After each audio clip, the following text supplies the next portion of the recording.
Hi friends, thanks for coming to my talk. We're going to be talking about self-destructing feature flags. My name is Jamie Gaskins. I go by Jamie_Gaskins on Twitter. And I work at Forem, the company behind Dev.to and the CodeNobi communities.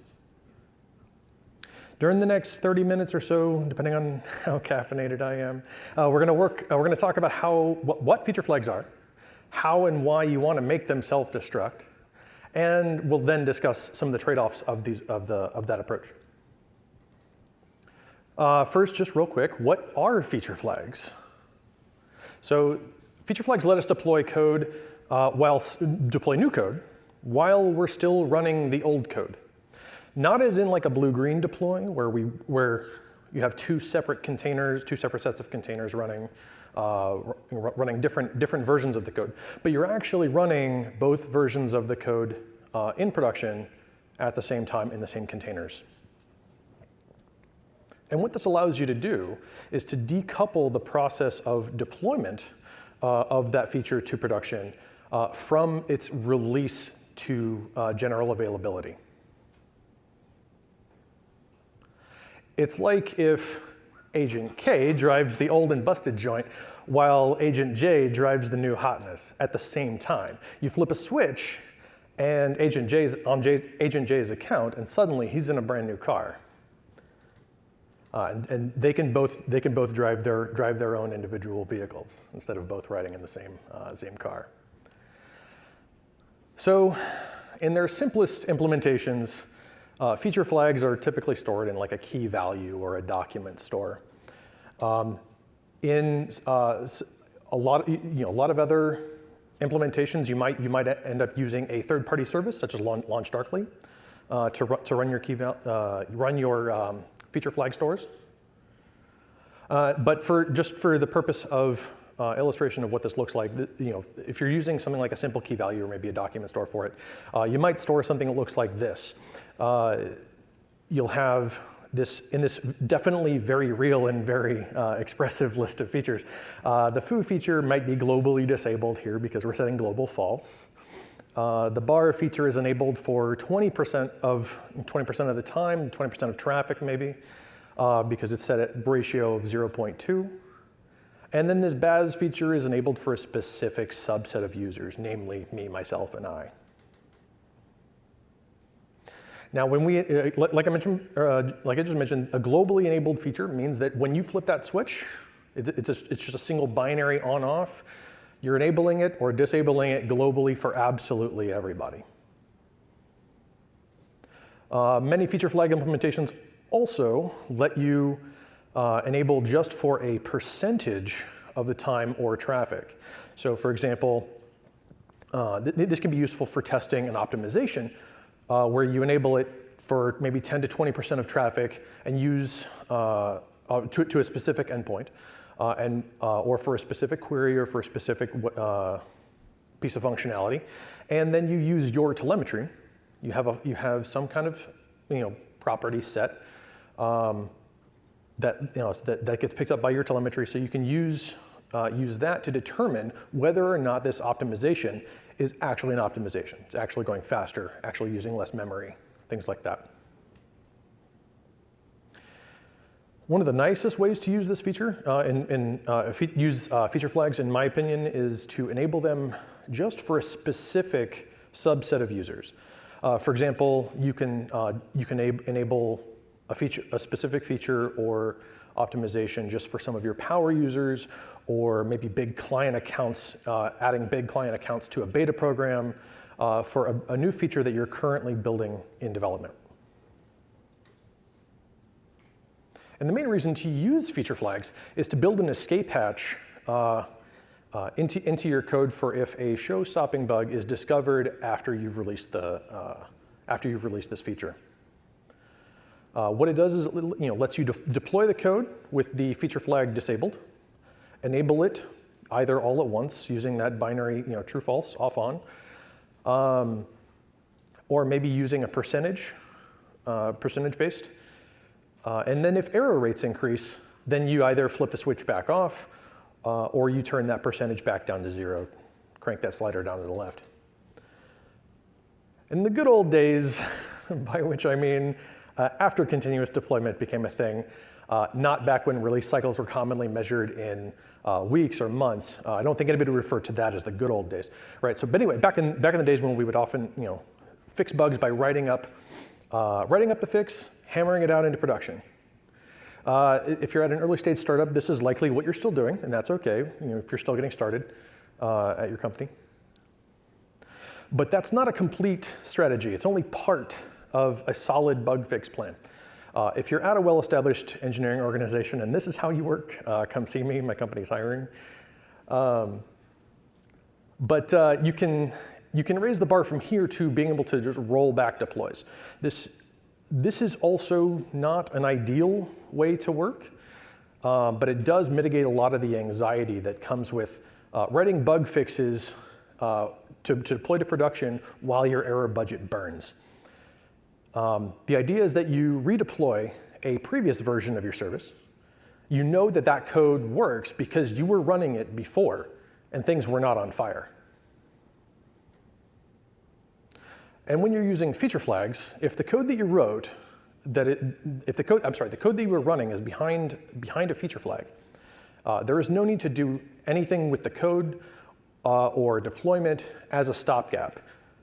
Instead, you turn off that feature flag, uncheck the box, move that slider all the way to the left. However you enabled it, you simply do the opposite. Hopefully it should be just as simple to go the other direction. And that brings us to the meat of this topic, right? We've talked about feature flags. How do we make them self-destruct? How do we get them to turn themselves off when something goes wrong in production?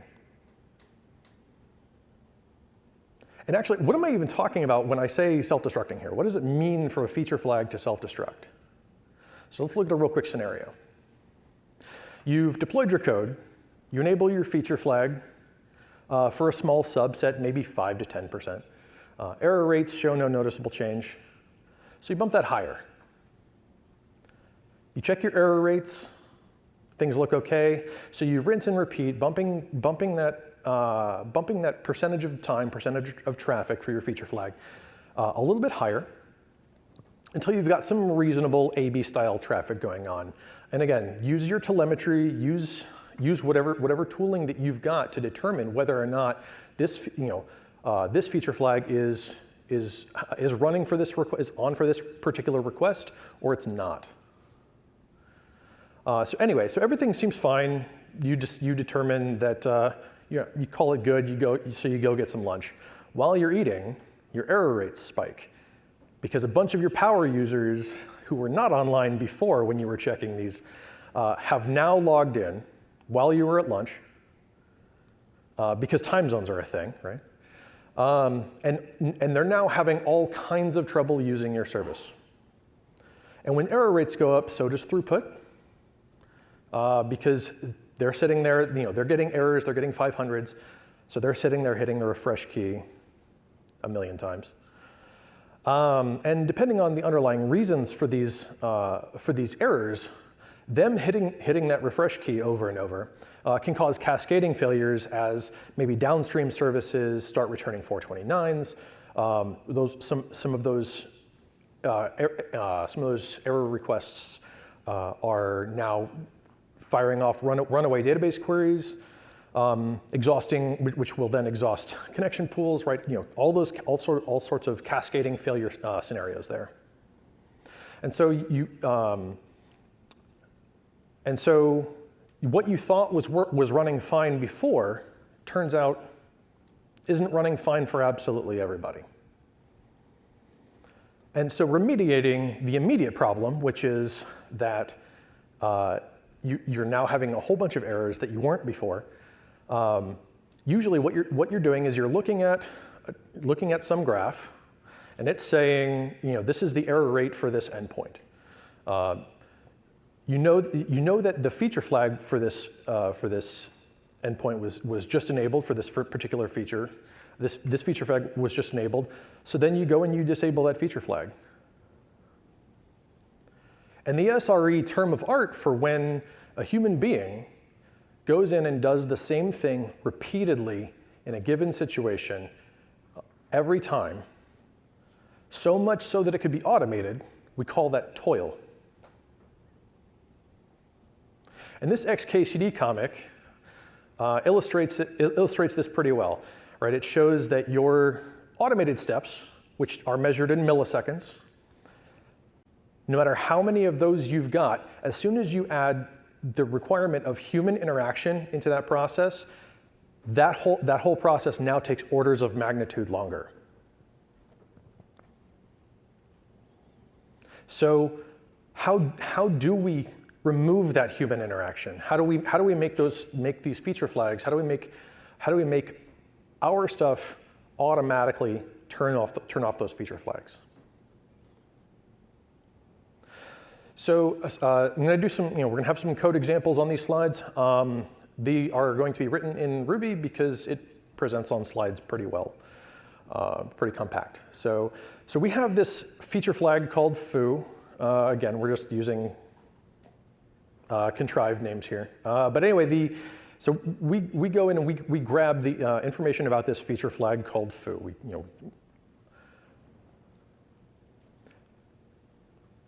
This is the usual structure of a feature flag check, right? We just check whether the feature flag is enabled.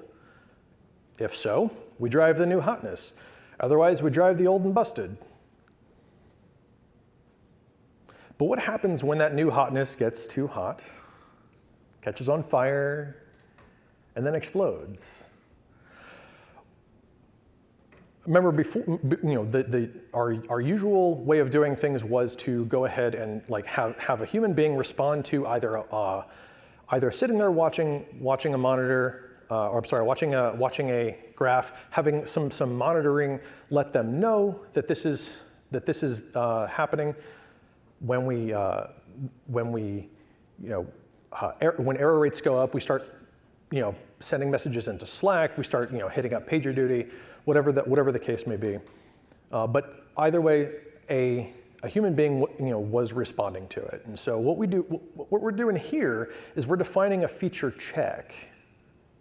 And what this feature check does is it's just monitoring this feature, right? This feature flag.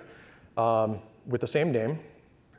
And then what happens is when we pass it a block or some construct that can be run, that can be executed when when some when some failure threshold has been reached.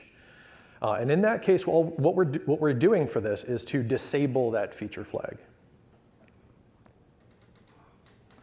And so you'll also want to be able to define the threshold for the percentage of failures and the minimum number of checks. So the failure threshold is the number of checks, divided by the number of failures divided by the number of total checks that you've executed.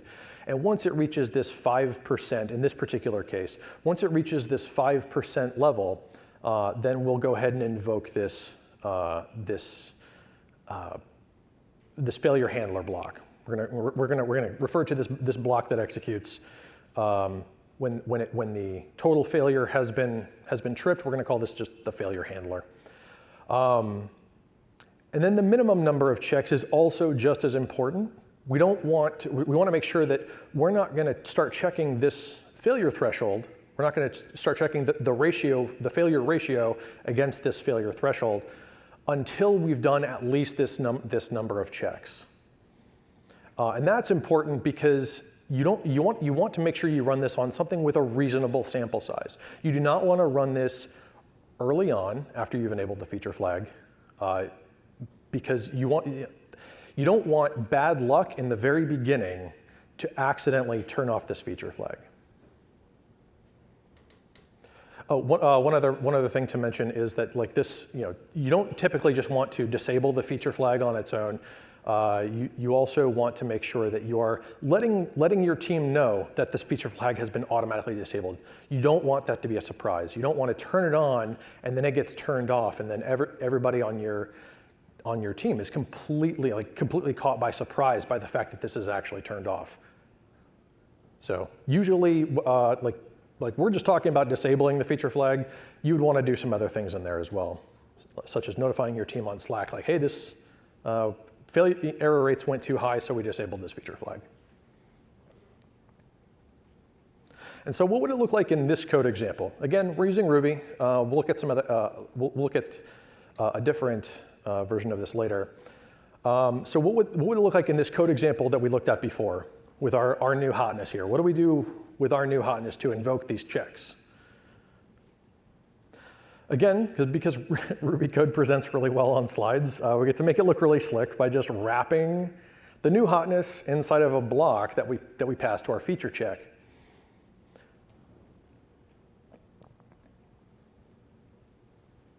And so that check method there will just increment a value in our KeyValue store or in our document store or in our third-party service, making a call out to launch darkly or something. And when it fails, it will also increment the number of failures, our failure count as well. And so the implementation of this isn't too complicated. Again, it's Ruby code. It's easy to, it fits really nicely on a slide. So what's actually happening here is we can, so we're doing, we're incrementing our, I'm doing this, in this example, we're using Redis as our KeyValue store. So we're incrementing this number of checks for this particular feature flag, and then we yield to the block. This particular block is the one that is inside of the check method, right? Because we're using our check method here, not our feature flag failure handler. So we're yielding to the feature flag check block, and if that raises an error, throws an exception, then it'll fall down into our rescue block here.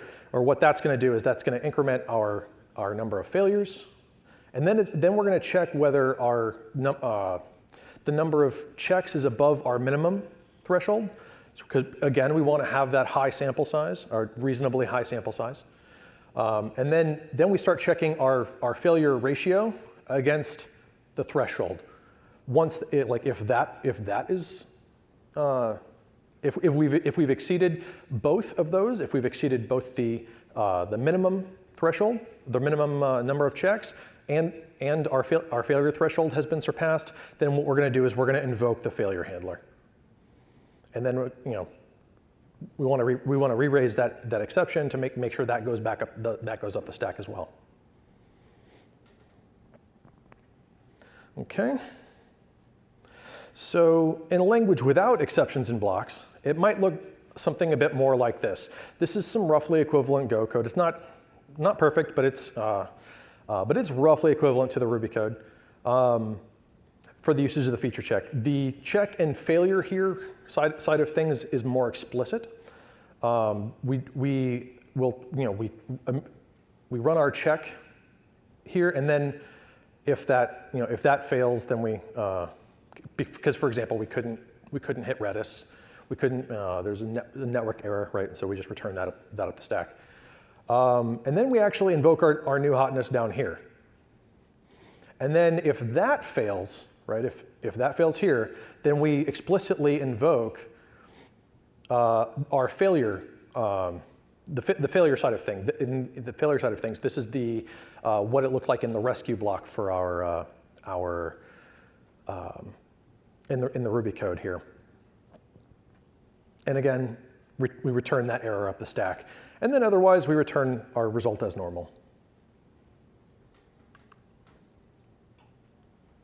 And then this is the implementation of the rough implementation, also very naive in this case, because again, we want it to fit on a slide, of those functions as well. We increment things we increment the the counters in both Redis and both of those in Redis, both the checks and the fails. And again, we have the same thing for our checking against our minimum and against our failure threshold? And if so, then we invoke our failure handler.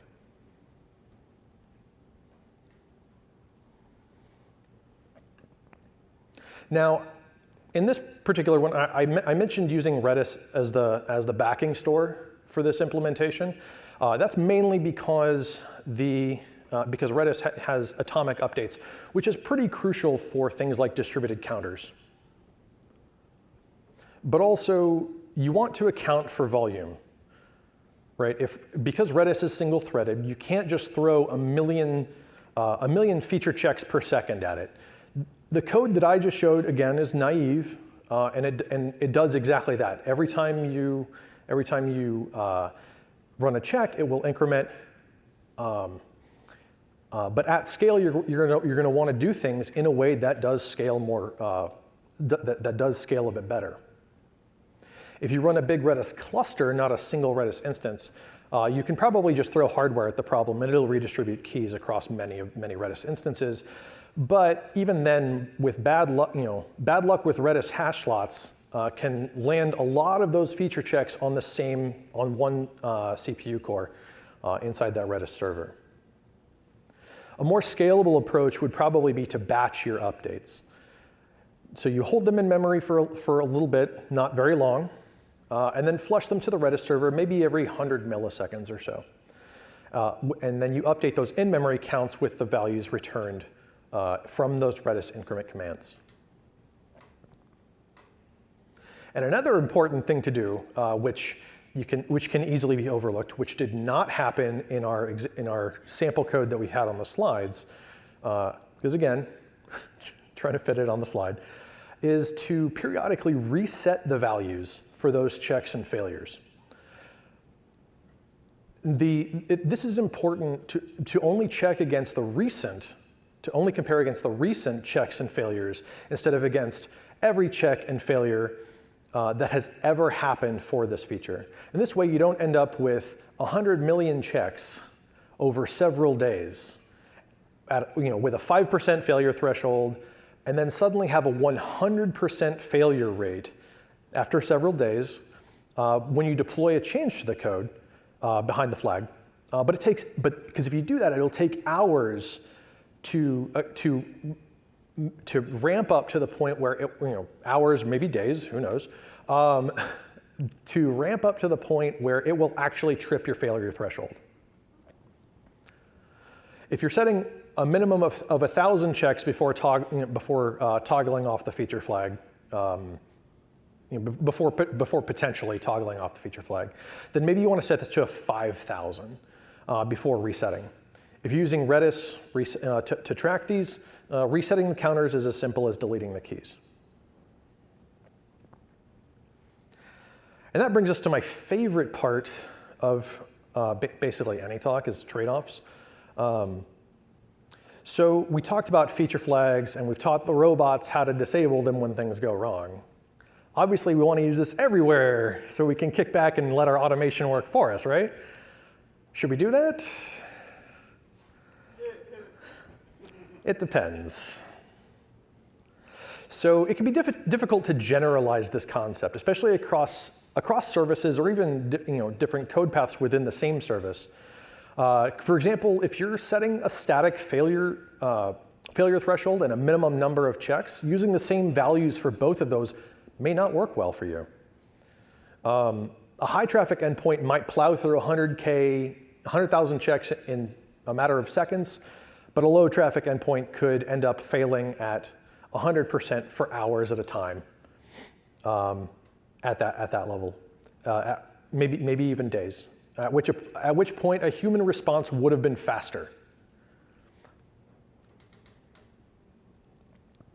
You also don't want to disable long-running feature flags for your beta groups.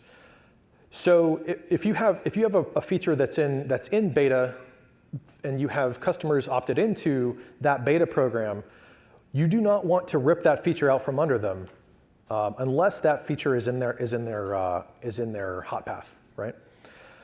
Let those folks deal with the broken feature for a little while you fix the problem. Again, because it's a beta, they can't expect everything to work perfectly 100% of the time. When you're in a beta program, there is a bit of an inbuilt expectation of error. This also requires you to think a lot about things up front that you may have been able to blissfully ignore. Remember the part about using Redis as your data store? What happens if you overload that? If you've ever over-instrumented a service, you probably know where this is going. But instrumentation, just like your instrumentation, feature flags should not be a performance bottleneck, and neither should your automation. You also need to define your acceptable error rates. What's the current error rate in production? How far can we accept deviating from that?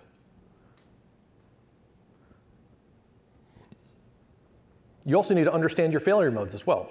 When you're using, if you're using this approach, a change for a change that's intended to be a query optimization, is it runs slower, a failure mode?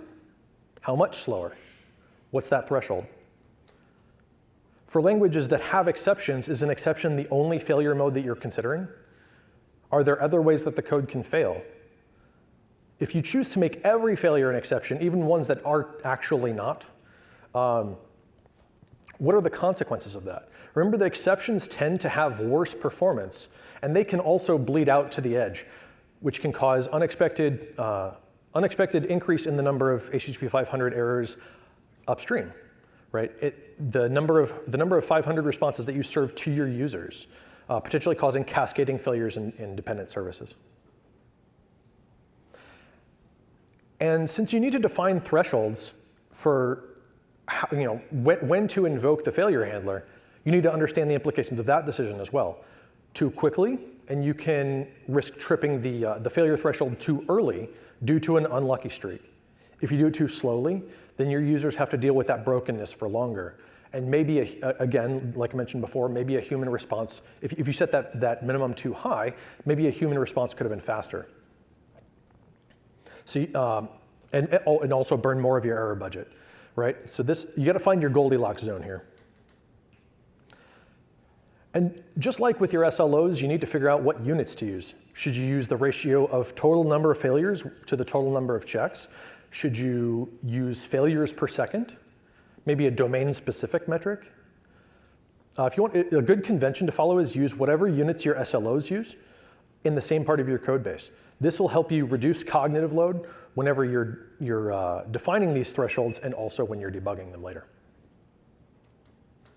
And honestly, just what if you're wrong about any of these things that you've thought about up front? You'll need to understand the consequences of that as well. And that brings us to the end of our agenda today. So quick recap, feature flags can quickly revert to a known good working version without a deploy or revert. Disabling the feature flags on granular error rates can be automated by counting the number of checks and failures. You want to think before automating it. And if you're going to automate, use an appropriate sample size for your particular scale and your particular traffic shape. And that's all I've got today. Thanks, friends.